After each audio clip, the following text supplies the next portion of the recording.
Cricket বিশ্বের সবচেয়ে বড় জমজমাট আসরের নাম আইপিএল। বিশ্বের সবচেয়ে নামি দামি খেলোয়াড়দের মিলন মেলা হয়ে থাকে এই আইপিএলে। আপনি কি জানেন আইপিএলে সবচেয়ে বেশি মূল্য পাওয়া বাংলাদেশি খেলোয়াড়কে? আইপিএলে বাংলাদেশি সবচেয়ে দামি খেলোয়াড় বিক্রি হয়েছিল 2009 সালে। সময় পার হয়ে গিয়েছে এক যুগেরও বেশি, কিন্তু এখনো অবধি কেউ ভাঙতে পারেনি সেই রেকর্ড। তিনি হলেন মাশরাফি বিন মুর্তজা।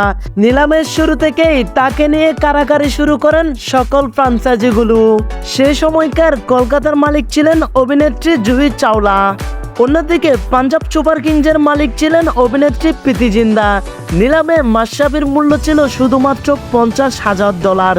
মাশরাফিকে নিয়ে দুই অভিনেত্রীর মধ্যে চলে তুমুল যুদ্ধ। এক পর্যায়ে $6 লক্ষ দিয়ে মাশরাফিকে কিনে নেয় কলকাতা। চড়া দামে বিক্রি হলেও মাঠে আলু চড়াতে পারেননি মাশরাফি। তিনি খেলেছিলেন শুধুমাত্র একটি ম্যাচ, তাতে ছিল বাজে পারফরমেন্স। তারপর থেকে কলকাতার জার্সি পরে দেখা যায়নি মাশরাফিকে। কিন্তু আইপিএল এর চড়া দামে বাংলাদেশি হিসেবে বিক্রি হওয়া রেকর্ডটি রয়েছে মাশরাফির নামে, যার দ্বারে কাছে নাই সাকিব এবং মুস্তাফিজ।